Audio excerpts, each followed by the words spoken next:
Eu introduzi essa situação da diferença do perfil dos Grêmios, porque pra falar do Grêmio e Flamengo da semifinal. Se fosse nos anos 90, e até tem alguns exemplos de Grêmio e Flamengo nos anos 90, ali do Grêmio do Filipão, tem um que eu lembro clássico do Filipão correndo atrás do Luxemburgo, uma confusão dentro do Olímpico, uma Copa do Brasil, o Grêmio eliminou o Flamengo em uma situação. E que tem a semifinal e que no jogo do Maracanã acaba que o Flamengo mete 5 naquele Grêmio. Que é um Grêmio que vinha como uma referência. Era semifinalista, campeão. E chegando no atual era. 19 não. Foi 19 era 19 não. Mas era o time brasileiro que mais... A gente tinha chego na semifinal. De novo, então, era o time brasileiro que tinha semi seguidas. 17, 18 e 19. E o primeiro jogo foi um jogo mais equilibrado. Não. Olha só. Quando as pessoas me perguntam sobre esse jogo, eu sempre falo assim, ó. O ano do Flamengo de 2019, com o Jesus, quantas derrotas teve? 3, né? Eu acho. Foi... O Flamengo tava voando. Era praticamente o nosso Grêmio de 2017, que sabia que ia pro jogo e ia ganhar. Era o Flamengo. Esquece. Os caras estavam voando, a seta pra cima. Speed deles estava 1000, não era nem 99. No videogame lá, né? 99, o speed. Sim. Tava 1000. Os caras estavam voando. A sintonia entre eles ali. Entendimento, grande. né? O jogo de Porto Alegre, eu fiquei no banco. Tava voltando de uma lesão, fiquei no banco. Eu entrei no final do jogo, até toquei a bola pro Cebolinha. Cebolinha atravessou, o PP empatou. Isso. 3 gols anulados que teve, você lembra? Por diferença disso daqui. Aquele dia, o Flamengo amassou a gente lá no Olímpico. Amassou. Foram lance do Gabigol, né? No Olímpico, não, na Arena. Na Arena. Amassou a gente. Aí eu ficava assim, a gente não consegue passar do meio campo. Aquele jogo ali já era pra ter sido uns 4, 5. O jogo aqui, eu já joguei titular. O Renato, o Renato montou uma estratégia de a gente fazer um jogo meio que parecido com o que a gente tinha feito com o River um ano antes. Que o River também era um time assim igual o Flamengo, tanto que foi campeão da Libertadores. O River era muito bom, um time muito bom. Aí, de botar uma linha de defesa alta, jogadores altos, que nem a gente fez lá contra o River, lá no Monumental, e bola do meio pra frente, brigar, sofrer falta, bola na área e tentar achar um gol e brigar e marcar individual e correr, sendo que a gente tomou um gol no final do primeiro tempo. Isso. E eu tive uma chance também pra fazer o gol, não era clara, mas acho que o Felipe Luiz chegou junto comigo e aí eu não consegui chutar direito, ele chutou e o Diego Alves pegou. E aí a gente tomou um gol no primeiro tempo. Quando toma um gol, caraca, vai ser foda. E a gente fez uma estratégia pra fazer jogadas de bola parada e a gente tomou 3 ou 4 gols de bola parada. Foi. O 4 e o 5 foi bola parada.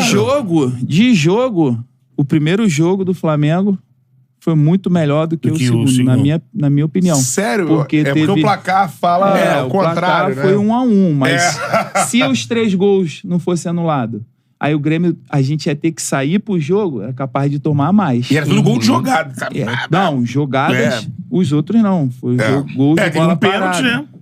Teve um pênalti. Teve 2 gols. Um do Rodrigo Caio, eu acho, e um do Paulo Maria. O gol e mesmo, assim, de jogada é o primeiro. E aquele do Gabigol que ele pega de primeira. Isso, mas porradão. Escanteio. Escanteio, aí tira, e ele vai, pega e faz o gol. O primeiro gol só que foi de jogada. Contra-ataque, né? Contra-ataque. Isso. Mas era um time... Mas assim, era um time que... Tava tudo desenhado pra ser campeão. né? O único... Eu sempre falava assim, acho que o único que pode atrasar o Flamengo, se for pra final, é o River. E atrasou. Entendeu? Porque era um time competitivo, brigava, um time que jogava parecido com o Flamengo. E o Flamengo, cara, não adianta... É igual eu falo, cara, não adianta tu querer trazer um foco pra você de uma coisa que não tem explicação. Não adianta chegar aqui, o Flamengo deu sorte de ter ganho da gente. Porra, ali não. Todo mundo vendo, meu amigo. Tu quer passar uma coisa que tá todo mundo vendo, não tem como. A verdade tem que ser dita. É isso aí. Entendeu? O Flamengo foi muito melhor que a gente, pô. Foi merecedor de ganhar e de ser campeão. Pela trajetória que eles construíram, pô. Eles foram campeão da Libertadores e brasileiro. E Carioca, não foi? Isso aí. Naquele ano? E Carioca. Pô. Não foi uma sorte. E é um time, um trabalho de 7 meses do Jesus. É um time, assim, pelo futebol, é um time que pressiona até hoje, né? Se pegar os últimos anos do futebol brasileiro, é um dos melhores tá times. chegando toda vez. Então, tem coisas que tu não adianta tu querer dar desculpa. Não tem desculpa. Futebol é... O futebol, talvez, eu acho, não, tenho certeza, que é o único esporte que um time inferior consegue ganhar do melhor. O cara se retranca ali e consegue. Nenhum outro esporte acontece. Vôlei não vai, basquete não vai, tênis não vai. Por isso que a gente sofre aqui o jornalista favorito. Favorito é o que tem mais chance de ganhar. Mas não é o vencedor. Entendeu? E a gente vê futebol que tem resultados adversos aí que tu fala, mentira, não tem como esse time perder. Agora, é mais difícil. Mais difícil. É mais difícil. Então, o Flamengo foi muito merecedor. E é até hoje porque é um time muito competitivo. Ano passado não ganhou, mas chegou em todas. Sim. É isso aí. Entendeu? A probabilidade de ganhar é gigante. Gigante. E assim, Foram 7 finais ano passado? 7 campeonatos. 7 campeonatos. Aí teve... Final deve ter, acho que umas... Tem final do Carioca. 5. Tinha a Recopa, que já era uma final direta. É a possibilidade da final do Mundial. Copa do Brasil. Copa do Brasil fez 4 final. 4 finais, E acabou crescendo no Brasileiro ali com o Tite. Eu falei aquilo, quando eu fiz aquele paralelo dos times que lá atrás teve porrada, era pra dizer assim, foi um confronto que me parece que não tem hostilidade entre as equipes, entre vocês. Porque... Só teve na Libertadores, que era um jogo histórico. O desse? Do Grêmio Inter? Não, tô falando do Grêmio Flamengo. Não. O jogo desse leva 5 às vezes, podia ser. É igual os caras falarem que o jogador do Grêmio pediu pra tirar pé. O que eu saiba. Pedro, pelas informações, o Bragantino já abaixou a sua pedida, já saiu da multa contratual. Que novela, hein? A multa contratual era de 10 milhões, né? O Bragantino pediu 12. O Flamengo quer dar 6. Aí o Bragantino não vendeu por 12, mas aceitou pagar 10. Aí eu não sabia... 10 milhões de reais ou o que, professor? 10 milhões de euros, né? Aí aceitou pagar 10. Aí eu falei, poxa, reduziu. Aí o Porcari mandou uma mensagem para nós aqui, dizendo que 10 era a multa contratual. Então quer dizer, chegou lá, dá um cheque de 10, pega o jogador, vai embora. É isso. O Flamengo não aceitou. Agora parece que o Bragantino reduziu um pouquinho mais, né, Pedro? Você tem a informação aí. Reduziu acho que para 9, não é isso? Depois eu vou até puxar aqui essa informação do Léo Ortiz, mas é isso mesmo, o Bragantino vem reduzindo a pedida. Tem um cheiro que vai dar negócio, acho. É isso. E agora tá chegando o Matias Vinha. Lembrando que o elenco do Flamengo esse ano vai ter pelo menos aí os 4 uruguaios que a gente está citando sempre, né? Varela, Matias Vinha, Arrascaeta e o Nicolás de la Cruz. Tem o Pulgar da seleção chilena, tem o Gerson, que foi convocado pelo professor Fernando Diniz. Vamos ver se vai seguir sendo convocado, se vai continuar sendo convocado agora com o comando do Dorival Júnior. Pedro pode ser convocado. Vários jogadores aí selecionáveis nesse time do Flamengo. Isso, Bruno, o Dorival trabalhou com eles tudo, né? E o Flamengo melhorando aí, aprimorando ainda mais o elenco com o mercado da bola, mas fica a pergunta se muda muito o Flamengo de 23 para o Flamengo de 24, Vampeta. Fica mais forte, o Flamengo de 24 fica mais forte do que o de 23, né? Porque Bruno Henrique mais inteiro, né? Bruno Henrique em 2023 está voltando de lesão, você pode ter uma Arrascaeta em melhores condições física, você tem o Vina chegando, né? O Varela voltou a jogar bem, está de titular. O Fabrício Bruno, o Léo Pereira já mantém uma regularidade. Quem mais ali? O Luiz Araújo pode ter uma performance melhor. A chegada do De La Cruz. Eu acho que tem também outras mais forte o Flamengo de 2024. Tem outras possibilidades aí, o Tite também, o Tite começando uma pré-temporada, o Flamengo... Pegando o trabalho do começo. O Flamengo também que vem nessa mudança constante de técnicos, de filosofias, de pensar futebol mesmo, e o Tite começando para valer a temporada. O Bruno Prado, muda muito o Flamengo do ano passado para esse? Então, a base é a mesma, só que com jogador, com alguns reforços, alguns saíram também, como o Everton Ribeiro, acho que foi a principal saída. Ontem, viu, Bruno? Bahia goleando 5-0. Né? Ontem. Ele fez gol na estreia dele oficial, né? Ótima contratação do Bahia. Primeiro falando da questão do orçamento do Flamengo. O orçamento do Flamengo, gente, para esse ano, já projeta faturamento acima de 1 bi. Isso porque o Flamengo tem, seguidos anos, conseguido esse faturamento acima de R$1 bilhão. É o único clube do futebol brasileiro que consegue essa marca. É impressionante.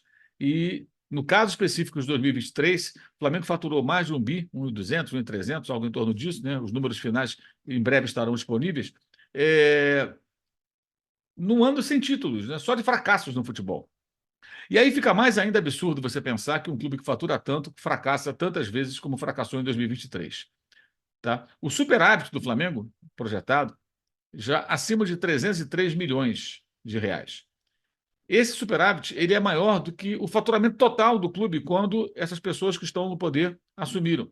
É bom sempre explicar isso, né? O presidente anterior era o Eduardo Bandeira de Mello, mas o Landim fazia parte do grupo, antes até do Bandeira, junto com o Valdir Vasconcelos, com o BAP, com o Flávio Godinho, com o Tostes, que é o atual vice de finanças, e tantos outros. Houve uma cisão e tal, a política que seguiu era a mesma, de austeridade, de organização da casa e tudo mais.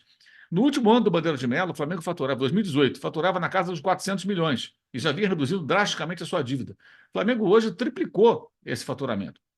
É uma coisa incrível. E o mais impressionante, triplicou em anos com conquistas, mas continua faturando alto no ano passado sem conquistas. Imagine o Flamengo conseguindo títulos importantes, um bom desempenho esportivo, o que deveria ser obrigação diante do investimento que é feito por conta da riqueza do clube hoje em dia. Foi um clube rico. Essa que é a verdade. Tanto que a Deloitte fez lá um levantamento, a Deloitte é uma empresa grande de auditoria, de consultoria e tal, e ela fez lá um levantamento que ela faz periodicamente dos clubes mais ricos do mundo. E o Flamengo não aparece entre os 30, mas segundo a Deloitte, está muito próximo de penetrar nesse grupo que é liderado pelo Real Madrid, seguido pelo Manchester City e depois pelo PSG. E aí, em seguida, aparece o Barcelona. Repare que são dois times que têm dinheiro do Oriente Médio, um do Catar, outro dos Emirados Árabes Unidos, mas fora os dois ali, são os dois gigantes espanhóis que lideram esse grupo, né, dos mais ricos do mundo, apesar de todo o problema que tem o Barcelona, sérios problemas financeiros, mas gera muito dinheiro. E o Flamengo tentando entrar nesse grupo. Se você considerar a questão do câmbio, né, a Libra perto de 7, o euro em torno de R$6, evidentemente é impressionante. E aí vem a questão do departamento de futebol, que deveria apresentar muito mais do que mostrou no passado, que foi só fracassos. E o Fabinho Soldado fazia parte disso aí. Ele era o gerente de futebol. Não se sabe exatamente qual é o seu papel, o que ele poderia fazer para mudar, mas convenhamos, né? Não é alguém que vai deixar saudade. E é muito curioso que o Corinthians querendo o Gabigol, mas não passou de um desejo. O Mateuzinho, que acabou voltando, como explicamos no vídeo anterior, né? Falamos no vídeo anterior, num cenário que mudou de ideia depois de acertar um empréstimo, queria outras condições e tal, e acabou desistindo do jogador. Agora já quer contratar o jogador de uma outra forma, né? Faz uma nova proposta. Então você tem aí um Corinthians tentando alguém do Flamengo que vai buscar o Fabinho Soldado, que nunca foi diretor executivo. É muito curioso. Mas para o Flamengo tudo bem. Acho que é menos um dos questionáveis, entre tantos, profissionais do departamento de futebol. Agora, o que o Corinthians quer com isso, sinceramente, a gente não consegue entender nesse primeiro momento. O fato é que o Flamengo precisa, sim, de mais cobrança e profissionalismo no seu departamento de futebol para ter um desempenho compatível com esse faturamento. Faturamento esse que proporciona grandes contratações. O Flamengo já foi um clube que investiu em 2 jogadores esse ano, um bom dinheiro, algo que nenhum outro consegue fazer, De La Cruz e o Vinha. De La Cruz à vista, porque o River não aceitava de outra maneira. E não é possível que o Flamengo continue sendo um clube com tanto dinheiro, um clube rico, com essa projeção orçamentária fantástica para 2024 e tendo desempenhos ridículos como 2023. Então, dirigentes como Marcos Braz e Landim têm que ser cobrados, assim como profissionais, como o Juan, como os técnicos que por lá passaram, ou jogadores, e o Fabinho Soldado não mais.